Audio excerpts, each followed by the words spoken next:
Aquí estamos poniendo la mañana en camino, aquí estamos escuchando a Tabaré Cardoso, que el 25, el viernes, estará en el Club de Pesca Noa Noa, en este precioso ciclo Música y Gastronomía frente al mar. El concierto está anunciado a las 9:30 de la noche. Algunos mensajes llegan, por ejemplo, Luis dice a través del chat en nuestro canal YouTube: lo que he visto en estos días en las calles por la LUC no refleja lo que dicen las encuestas. Bueno, diría Eduardo Botinelli, a quien ya vamos a recibir, esto es llover sobre mojado, las impresiones que uno, legítimas, ¿no?, tiene porque está rodeado de determinadas personas, o suele ver a determinados o suele habitar en determinados contextos, o visita o pasa por su trabajo y su casa por determinadas calles, o vive en determinadas ciudades, o en determinados barrios, o en determinados departamentos.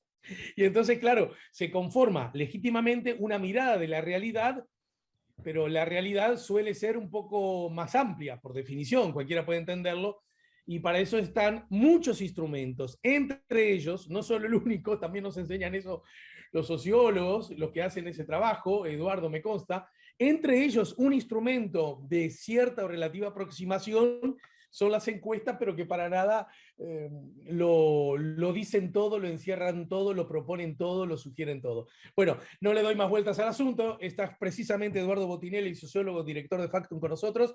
Hola Eduardo, buen día, bienvenido y gracias por ayudarnos a poner la mañana en camino. Buenos días, Alejandro, un gusto estar acá.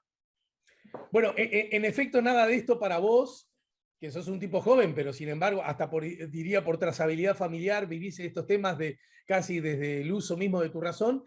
Esa es como una permanente, esa como una constante, ¿no? Lo que dicen las encuestas no se parece a lo que yo percibo.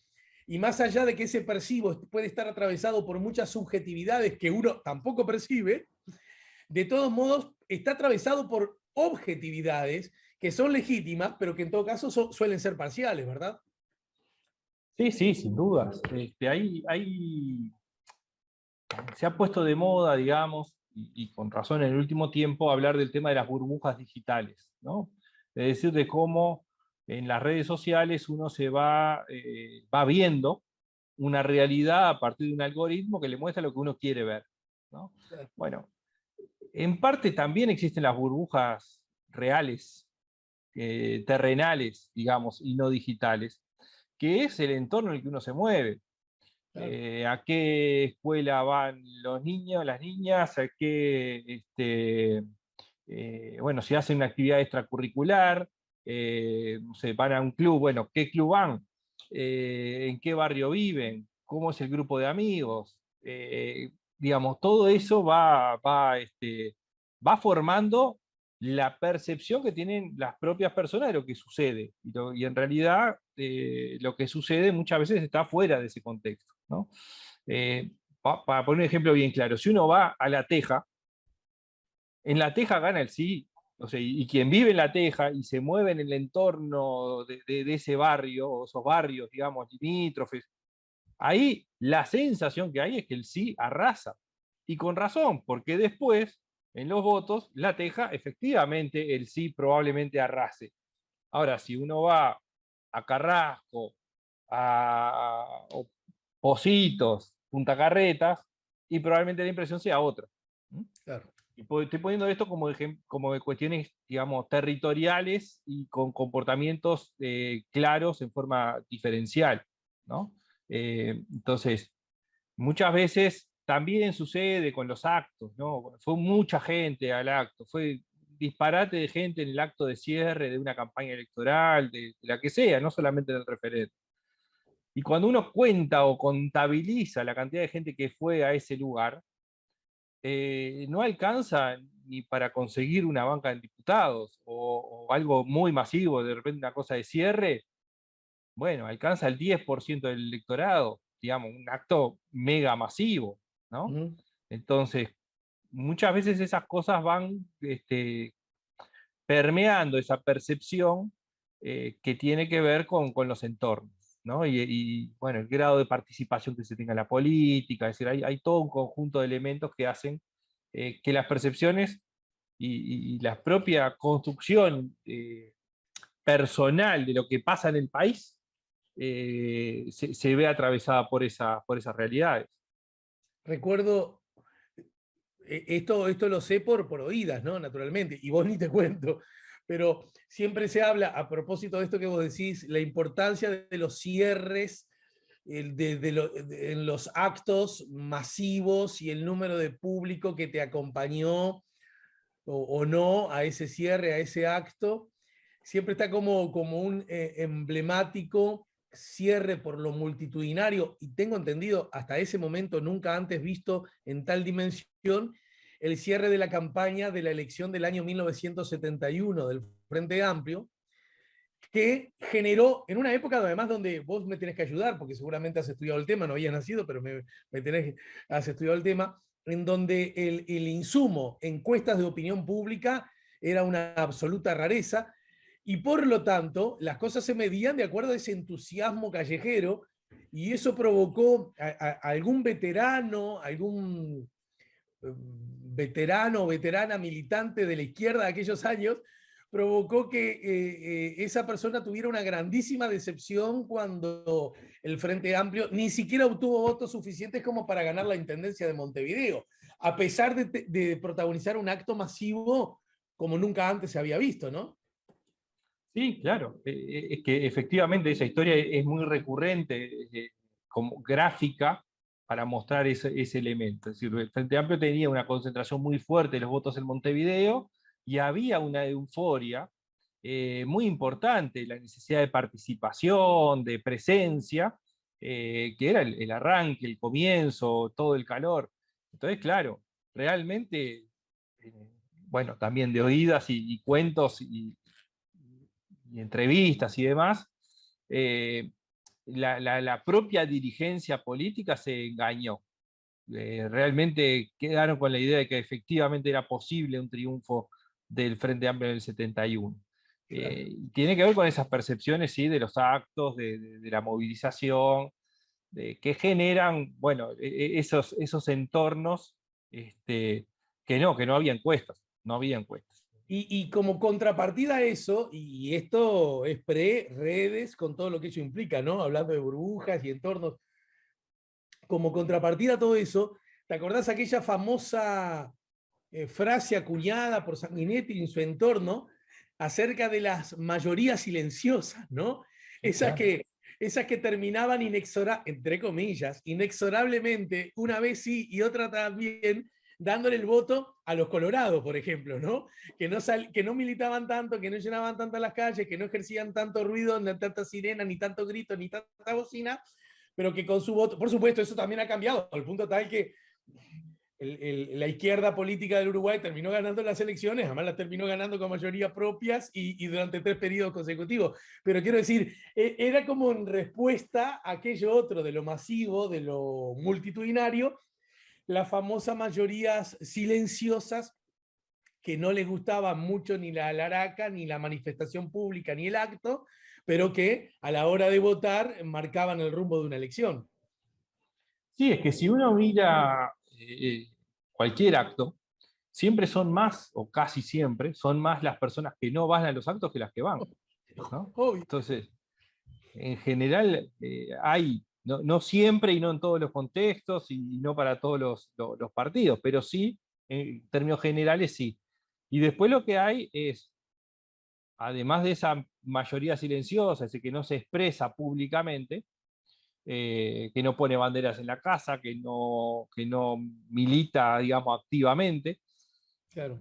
Eh, Después hay otro fenómeno con respecto a ese silencio, que es el que es el dolor de cabeza para las encuestas. Es decir, las encuestas pueden reflejar un montón de elementos y acercar a un estado de situación, a una intención de voto, de participación en determinado momento, pero hay otro conjunto de personas que ocultan su voto, ¿no? El famoso voto oculto, ¿no?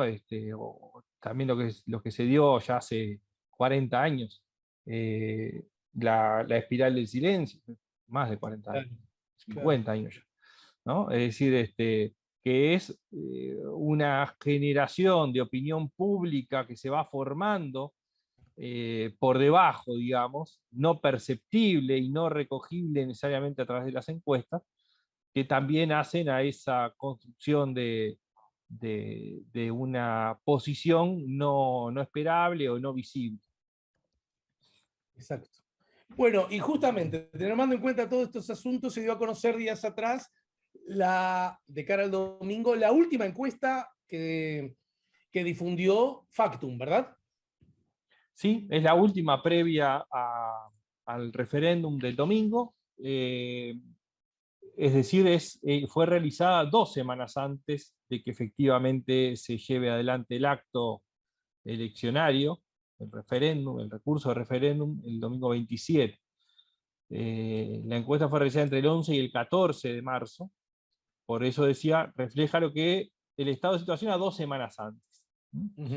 Y en ese contexto, lo que vemos es que nosotros dividimos el voto entre lo que llamamos voto seguro, es decir, que la propia gente dice, no, yo seguro voy a votar esta opción, y en principio no hay razones para pensar que la cambie, y un voto dudoso o probable, que es lo que la gente elige hacia una de las opciones, pero dice, no estoy seguro que lo vaya a votar, sino que es hacia donde me inclino hoy. Bueno, en esas variantes, lo que tenemos es que el voto seguro por el sí se ubica en el 36%, el voto seguro por el no en el 41%, hay un 2% que declara que seguro va a votar en blanco, y otro 2% que dice que seguro va a anular el voto. Ajá. En ese contexto tenemos un 19% de lo que llamamos voto dudoso más indecisos puros. Los indecisos puros son las personas que, aún pudiendo elegir en forma dudosa una de las opciones, tampoco la elige, sino que no tiene ninguna inclinación por las opciones, ni aunque sea forma tibia, digamos, ¿no? Es decir, que no lo afirma, pero tampoco se acerca. Cuando pasamos a la segunda instancia, digamos, que es decir, bueno, ¿cuánto de ese voto dudoso y voto indeciso, o votantes indecisos, mejor dicho, cómo se comportarían hacia las distintas opciones? Lo que vemos es que hay una divisoria muy pareja en la elección de las opciones. De ese 19% del voto dudoso más indeciso, hay un 6% que se vuelca por el sí, hay un 7% que se vuelca por el no, un 1% que plantea que votaría en blanco, pero con dudas, y hay un 5% que termina quedando como lo que llamamos el indeciso puro, es decir, las personas que no eligen ninguna de las opciones.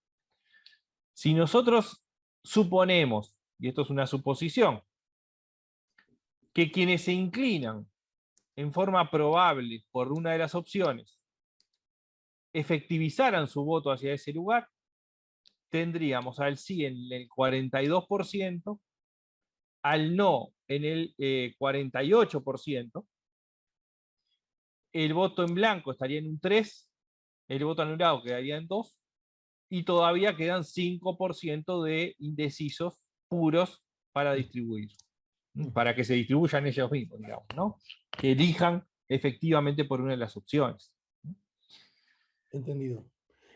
¿Cómo dialoga esta última encuesta con las anteriores para hacer ese ejercicio sobre el cual vos y tus colegas siempre insisten?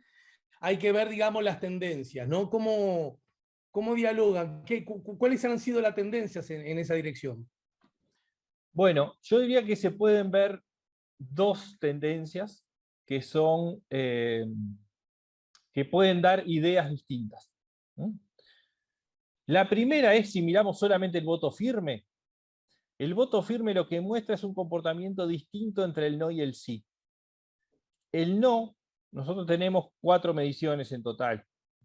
De septiembre tenemos algunas previas, pero que no estaba todavía consolidado el tema de las firmas, o sea, era muy hipotético, digamos. Esto ya es habiéndose presentado las firmas y ya sabiendo que, si bien la Corte Electoral no se había expresado, iba a haber referéndum.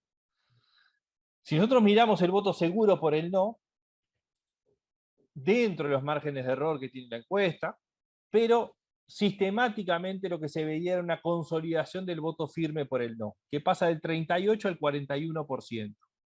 Va creciendo muy lentamente, pero pasa de un 38% firme a un 41% en febrero de este año, es decir, bueno, hace poco más de un mes, y en la última medición de mediados de marzo, lo que muestra es una consolidación de ese 41% de voto firme. ¿Bien? Cuando miramos la evolución que ha tenido el sí, es distinta. Lo que decía, mientras el no crece septiembre, noviembre, febrero, que son las mediciones previas, y se consolida en marzo, el sí tiene oscilaciones de un punto, que son totalmente esperables entre una muestra y la otra, es decir, podemos decir que estaba consolidado en el entorno del 31 al 33%, y lo que muestra es que en la medición última, de ahora de marzo, mejora el voto firme y pasa del 33 del 32, perdón, al 36%. Ujú. Entonces, los movimientos son distintos. Ahora, esto es el voto firme. ¿Qué es lo que vemos?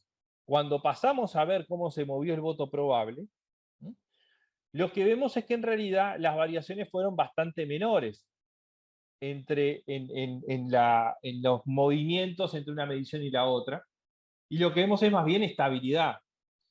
¿Cuál es la estabilidad? Bueno, primero, que nosotros en septiembre y noviembre no teníamos desagregado el voto en blanco y el voto anulado, porque todavía no estaba configurado el escenario real, sino que eran más las posturas a favor o en contra de la ley de urgente consideración. ¿Bien? Lo que vemos en la tendencia, cuando sumamos el voto en blanco al no, porque después se desagrega y en definitiva termina siendo favorable a la ley, es una estabilidad muy fuerte, digamos, a lo largo de las mediciones, que se ubican quienes están a favor de la ley, es decir, que se inclinan por el no o el voto en blanco, en el entorno del 50%. 50, 51. ¿No? Hay una parte que es el voto hacia el no, que es el 48% en la última, era 49% en la anterior, pero a eso se le suman 3 puntos del voto en blanco, que en definitiva actúa hacia el mantenimiento de la ley. Cuando miramos la estabilidad de, la variación, los movimientos que ha tenido el voto hacia el sí, lo que vemos es que ha tenido un mejor momento en septiembre del año pasado. Ese fue el momento más firme o más fuerte, de mayor posicionamiento en contra de la ley de urgente consideración. Luego bajó y ha oscilado, se ha movido, y con un crecimiento sistemático del 39% que tenía en noviembre al 41% en febrero y 42% en marzo. Es decir, tiene una leve tendencia ascendente, no significativa desde el punto de vista de los movimientos de una encuesta, pero que da la percepción de que hay un pequeño avance del sí en los últimos meses, sobre todo de fin del año pasado a noviembre, que además en noviembre, la medición de noviembre tiene mucho ruido, digamos, para el sí, que es la salida del Congreso del PIT-CNT, y la campaña electoral interna del Frente Amplio. Es decir, ahí las distintas baterías, digamos, que impulsan el sí estaban en otros temas, ¿no? No estaba centrado 100% en el sí. Entonces, ahí hay un poco de explicación de la caída y también explica un poco la recuperación. Es decir, tiene que ver con que empezó la campaña del sí y todos los actores que tuvieron esas instancias que los sacaron de la campaña vuelven a estar. Entonces, el escenario muestra ciertas estabilidades y algunos pequeños movimientos. Esos movimientos tienen que ver con el sí en la afirmación del voto, con un leve crecimiento del sí en términos seguros más probables, y dentro de los márgenes de error. Es decir, no podemos concluir que hay un crecimiento. Lo que vemos es que hay movimientos que van en un sentido hacia ese lado. Bien. A ver si logro ser claro en lo que quiero preguntar. Esta, naturalmente, la expresión popular la vamos a conocer el domingo en la tardecita, ya entrada, el domingo en la noche, ya entrada de la noche, ¿verdad? Sí. ¿Vos pronosticás o especulás a qué hora podamos tener resultados por lo menos satisfactorios acerca de si ganó tal o cual posición, casi de inmediato, dirías, o no necesariamente? No, por los datos que está manejando la Corte Electoral, se espera que sea más sobre las 10 de la noche, una cosa así. Los datos, digamos, ya que podamos ver tendencias consolidadas. Bien, Ahora, todo depende cómo termine realmente esa noche. Es decir, si hay una distancia muy corta, o sea, si es un escenario parecido al Balotage 2019 o parecido al Balotage 2014, ¿no? Para ponerlo bien claro, gráficamente. Es decir, claro, hay claro. una distancia de 1 o 2 puntos o hay una distancia de 10 puntos o 14 como fue 2014, ¿no? Bien. Eh, Según, todo hace pensar que va a ser relativamente parejo. Ahora, la relatividad es laxa, digamos, ¿no? Es decir, bueno, y con un elemento adicional acá. Cada punto que se mueve de una opción a la otra, achica o agranda en 2 puntos. Es decir, si hoy pongamos el escenario 42 a 48, si el no perdiera 2 puntos, pasaría a 46. Y el sí, si recuperara eso, pasaría a 44. Una distancia de 6 puntos se transforma en 2 solamente por el movimiento de 2 puntos del total del electorado. claro. Después hay que Está ver bien. cómo se mueve y a la inversa. Si el sí pierde 2 puntos, pasa a 40 y el no pasaría a 50. Por lo cual, una distancia de 6 puntos se transforma en 10, ¿no? Y esto es un elemento importante para la definición del domingo. La encuesta a la que estamos haciendo referencia cerró el día 14, es decir, el lunes de la semana pasada, ¿verdad? Exactamente. Y bueno, de paso, me parece que es importante que el público maneje esta información. El tamaño de la muestra son 900 casos, todos los casos por telefonía, la mitad por telefonía fija y la mitad por telefonía celular, ¿no? Sí, es como venimos realizando ya desde 2016, si no me equivoco, esta metodología. En Bien. 2014 se hicieron las primeras pruebas y bueno, ha funcionado, por lo menos creemos que funciona por ahora. Incluye el país urbano, pero también el país rural. Sí, sí, sí, sí, todo el país. No hay limitación en cuanto al tamaño de los centros poblados. Por supuesto, hombres y mujeres. Y en ese sentido me imagino que hay chances también de desagregar algunos datos, porque pensando en lo que el oyente, me parece a mí que en forma tengo esa impresión honesta, decía, no es lo que veo yo no coincide con lo que dicen las encuestas. Me imagino que él vive, por lo pronto, en Montevideo. Las encuestas que han hecho arrojan resultados en tal sentido. Uno puede suponer que en Montevideo, como históricamente siempre ha sido más progresista, más vinculado a la izquierda y por lo tanto el voto por el sí está justamente apoyado por el partido más grande de izquierda y además por los sindicatos y organizaciones sociales con un claro sesgo progresista, para decir lo mínimo, de centro izquierda. Bueno, uno puede suponer que en Montevideo el sí cuenta con más adhesión que en buena parte del interior. ¿Eso coincide con las observaciones, con las encuestas de ustedes? Sí, sí, a ver, acá hay un clivaje que marca todo, que es lo de el voto. El voto 2019 y el voto, ¿qué votaría si hubiese elecciones? Y ese voto tiene una representación desde el punto de vista geográfico, es decir, o una expresión desde el punto de vista geográfico, mejor dicho. Es decir, claramente en Montevideo, Canelones, sobre todo el área costera de Canelones, tiene una fuerte impronta o una mayoría del Frente Amplio y así se expresa hacia el sí. Es decir, efectivamente, el sí en Montevideo y en la costa de Canelones es mayoritario, mientras que en el interior es mayoritario el voto hacia el no.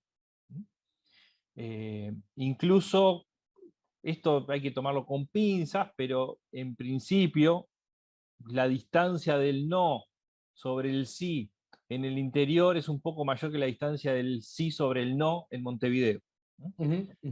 Hay que ver después con los datos finales, pero aparentemente ahí estaría un poco la diferencia o donde se logra hacer el quiebre de tendencia. Hay que ver si esto después se termina reflejando en esos parámetros, pero sí que el Montevideo es más proclive al sí y el interior más proclive al no.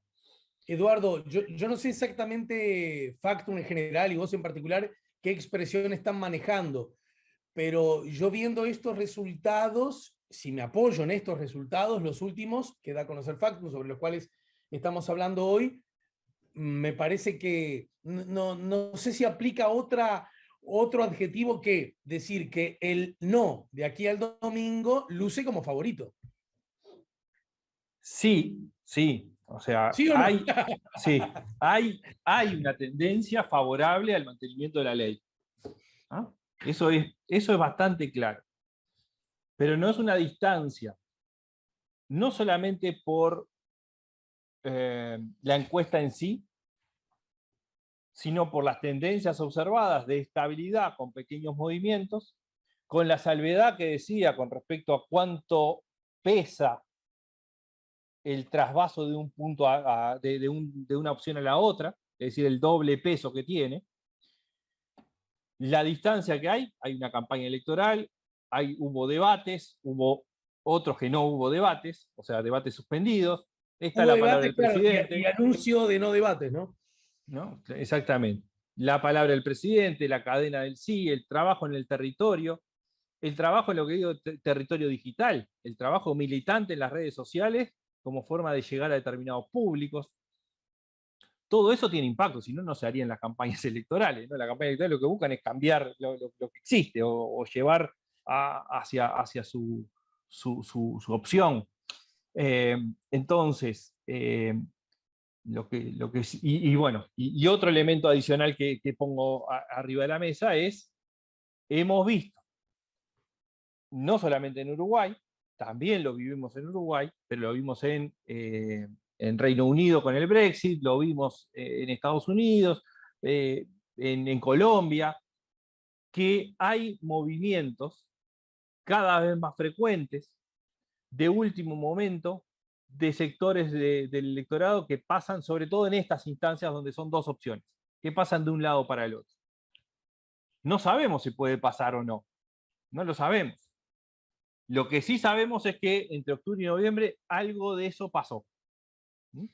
Lo sabemos por los resultados y lo sabemos porque estudios posteriores han indicado cambios en la última semana y en los últimos días, e incluso el mismo día, de voto de una opción a la otra.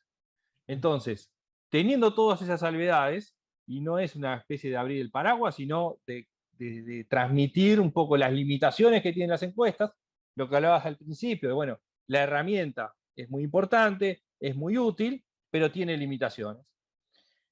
Y otra de los elementos es cómo esto va cambiando permanentemente. Entonces, teniendo esas salvedades, es que no es un escenario que está absolutamente cerrado, no podemos afirmar rotundamente que la ley se va a mantener. Pero en tren de analizar probabilidades por el comportamiento electoral que registran las encuestas, por las tendencias que vienen registrando hacia atrás, y por el comportamiento electoral del 2019, que son las bases de apoyo que tienen las dos opciones, el escenario es más favorable para el no. Te De eso no propongo, hay.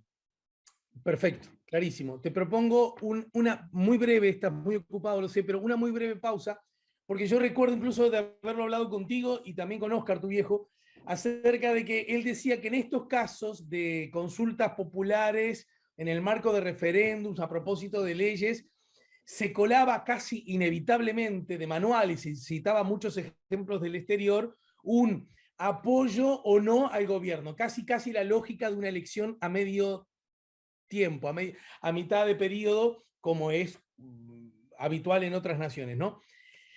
En un momento, el gobierno, esto a modo de hipótesis te lo tiro, Eduardo, me dio la sensación que se sentía fuerte, incluso por el resultado de encuestas, y hizo buen esfuerzo, más allá de ciertas consideraciones generales a la ley, trató de generar la idea de que, che, si te parece que lo estamos haciendo más o menos bien, incluso si no nos votaste, seguí para adelante con la ley, que en todo caso la ley ya hace 2 años que está, no te ha jodido la vida, lo otro es un palo en la rueda, no está bueno, hasta incluso generando, desde mi perspectiva, en forma inadecuada en cuanto al funcionamiento de las normas, la idea de que esto se aleja del apoyo a la representatividad o al sistema democrático cuando esto es constitucional. Y es más, los insumos de democracia directa son vistos por muchos analistas internacionales como elementos que mejoran la calidad democrática. Pero bueno, la idea me da la sensación que el gobierno ha tratado de decir, el gobierno lo está haciendo bien, no merece un freno, sigamos para adelante. Y la oposición, quienes promueven, en un momento trataron de hacer mucho hincapié en la norma, algo así como decir, bueno, quizás no votaste, pero fíjate que hay cosas de la norma en estos 135 artículos que están mal por esto, por aquello, por aquello. En el último tramo, ultimísimo, me parece que está pesando mucho más la inflación, la baja de los salarios, el aumento de los precios, más allá que cosas específicas de la ley. Hay algunos aumentos de precios que suena exagerado atribuírselos a los 135 artículos, ¿no es cierto? Algunos sí dialogan, pero otros no tanto, etc. Quiero decir, el resumen del público, según lo que ustedes han podido advertir, pasa por, mirá, no me jodas, yo voté a Luisito y a los suyos, voté a Manini, a mí siempre me encantó Sanguinetti, todo lo que huele a izquierda voy a estar en contra siempre, así que no me jodan. ¿Qué dicen ellos? Yo hago eso. Y los otros, ¿no? Ahí está la derecha, ahí están los oligarcas, ahí están los antidemocráticos, ahí están los golpistas, ahí están los pitucos. Yo soy trabajador, yo soy asalariado, yo soy sindicalista, yo voto lo que diga. Es decir, ¿qué es lo que está primando en este último tramo de campaña para decidir uno u otro voto? Y breve referencia también, mi querido Eduardo, a por qué ahora importa, como creo nunca antes, el voto anulado y el voto en blanco, es decir, qué roles juegan. ¿Lo vemos luego de la pausa? ¿Cómo no? Muchas gracias, Eduardo. Ya venimos. La mañana en camino. Bueno, ahora sí, el último tramo de la mañana en camino, y ahora sí le agradezco infinitamente, como siempre, la disposición y la gentileza de Eduardo Botinelli, que se queda 3 minutos más para cerrar. Será este nuestro último encuentro antes del domingo, obviamente. Después tendremos mucha tela para cortar en diversas direcciones. Pero en todo caso, yo te dejaba dos preguntas arriba de la mesa. Uno, ¿por qué importa? Me da la sensación más que nunca, o subrayadamente más que otras veces, el voto anulado del voto en blanco. Me parece que no es un tema menor de acá al domingo.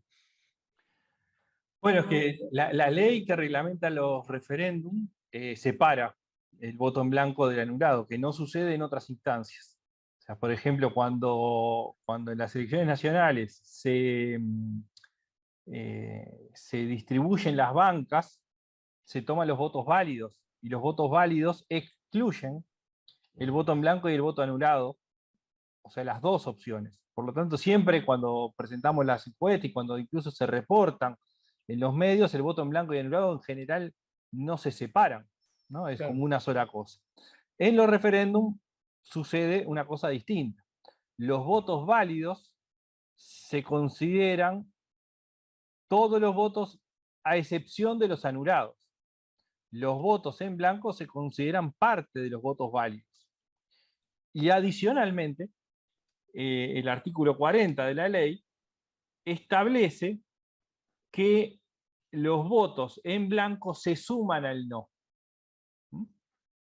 O sea, y está explícitamente así. Entonces, la diferencia es sustancial entre el voto en blanco y el voto anulado. Mientras el voto anulado no participa en la decisión, el voto en blanco participa a favor de mantener la ley. Se puede decir que el voto en blanco, alguien que vota en blanco puede decir, no hago lo que el gobierno me pide, pero sí hago lo que al gobierno le conviene. Sí, sí. Sí. Podría ser, digamos, un apoyo a la ley y no necesariamente un apoyo al gobierno. Se podría llegar a interpretar de esa forma, ¿no? O quizá no hago lo que el gobierno me pide, pero sí me separo explícitamente, me pongo en contra de lo que la oposición sugiere. Claro. ¿Mm? Sí, sí. Cualquiera de las dos, digamos, interpretaciones son válidas, pero tiene un efecto jurídico. Y el efecto jurídico es que se vota, que se suma al no, al mantenimiento de la ley, ¿no? Entonces, para que los 135 artículos, en este caso, se anulen, o sea, para que se haga lugar al recurso de referéndum, eh, el sí tiene que superar al no más en blanco. Es decir, la suma, los votos por el sí tienen que ser mayor a la suma de los votos por el no más los votos en blanco. Esa es la regla y ahí está la diferencia entre el voto en blanco y el voto anulado. Y sobre el tema, aunque para vos implica llover sobre mojado, porque no hoy, pero cuando abordamos el tema lateralmente, más de un oyente preguntó, ¿y cuál es la diferencia? Es decir, entre votar en blanco y votar anulado. ¿Cuándo se considera un voto en blanco y cuándo se considera un voto anulado? Bueno, un voto, cualquier sobre que no tenga una papeleta por el sí o por el no, es un voto en blanco. No importa lo que tenga adentro. O sea, si está totalmente vacío, es claro que es un voto en blanco. Si tiene una carta, un dibujo, ¿no? Las fetas de salame que siempre son pintorescas, ¿no? Las famosas, eso es un voto en blanco si no hay una papeleta. Si hay una papeleta y cualquier otro objeto extraño, se anula el voto. Si hay una papeleta por el sí y una papeleta por el no, se anula. Si hay 3 o más papeletas de cualquiera de las opciones, también se anula. Es decir, lo que se anula es cuando hay una hoja de votación, ¿no? Cuando está rota o marcada, visiblemente marcada, ¿no? También se anula. Lo que sí es claro es que para que el voto sea anulado, tiene que haber una papeleta. Si no hay papeleta, el voto es en blanco, independientemente de lo que haya dentro del sobre.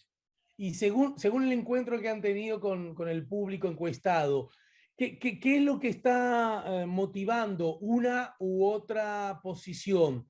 ¿La identificación, la identidad con el gobierno o la lejanía o identificación o alteridad con el gobierno e identificación con la oposición? ¿O una mirada más o menos crítica o una mirada de apoyo explícito a los artículos cuestionados? Bueno, eso ha ido cambiando. Yo diría que se ha ido alineando mucho más a lo político partidario, es decir, al voto en 2019 o al voto actual, y que se ha movido muy poco entre sí, pero básicamente eh, se, ha, se ha ido alineando en ese sentido. Es decir, nosotros 2 o 3 mediciones para atrás, o recurrentemente, encontrábamos, por ejemplo, que cerca del 6% del total del electorado que votó al Frente Amplio y que votaría al Frente Amplio si hubiese elecciones el próximo domingo, no estaba eligiendo el sí. Y había poco menos 4 puntos del total del electorado de votantes del partido de la coalición que no elegían el no. ¿Qué significa esto? Elegían o la opción contraria, o el en blanco, o anular el voto, ¿no? Bueno, eso cambió en el último tiempo. Hay un alineamiento mucho mayor político y el voto en el referéndum. Es decir, se alineó fuertemente el voto frente amplista con el sí y el voto de los partidos de la coalición con el no. Entonces, mientras en algún momento estuvo en discusión, digamos, cuáles eran los elementos que movían la aguja, sobre las formas, sobre los contenidos, terminó alineándose políticamente, o por lo menos hasta ahora ha sido así, claramente, para que termine de definirse y el resultado va a ser clave, bueno, ¿cuánto pesa, por ejemplo, el electorado que entre la primera y la segunda vuelta cambió de un partido de la coalición a votar a Daniel Martínez? Bueno, ese voto es importante, cómo termina definiéndose. Y lo otro que me parece importante de lo que hablabas cuando cerrabas el bloque anterior con respecto al posicionamiento del gobierno y de la oposición con respecto, o si querés, vamos a clarificarlo, del no, la campaña del no, la campaña del sí, con respecto al gobierno, ha ido cambiando. Al comienzo, desde el gobierno se negaba la posibilidad de que fuera un referéndum contra el gobierno. Y en el último tiempo se llevó hacia ese lugar, es decir, es a favor o en contra del gobierno. ¿Qué es lo que pasa? O por lo menos en la interpretación, que faltaba mucho desde octubre a marzo para poder decidir esto es a favor o en contra del gobierno. Había que ver cómo cerraba el 2021, cómo era la temporada turística, qué pasaba con el empleo. Bueno, en la medida que esos resultados fueron favorables hacia el gobierno, es decir, bueno, la campaña, la temporada turística no fue buena, pero no fue tan mala. Los resultados de empleo fueron favorables al gobierno. La opinión pública en términos generales mantiene un apoyo al gobierno, crítico en algunas cosas que hemos visto en algún momento, ¿no? Todo lo que vinculaba a la economía, a los precios. Entonces ahí se sintió fuerte el gobierno, faltando poco con elementos a favor para ponerlo en ese lugar. Pero en el último tiempo, la oposición o los impulsores del sí empezaron a ver las vetas estas vinculadas a los precios, a los salarios, a la pobreza, como elementos que la propia opinión pública estaba cuestionando del gobierno. Entonces, también ahí entró ese terreno que se salió de la cuestión, digamos, de ataque o centrados en los artículos o en las formas en que se aprobó la ley. Eso es para determinados públicos y se pasó a elementos concretos que no necesariamente están en la ley, algunos sí, otros no, como marcaba, pero que hacen bueno, marcarle los elementos negativos al gobierno para poder captar descontentos con lo que está sucediendo con la situación actual desde el punto de vista económico, fundamentalmente. Bien.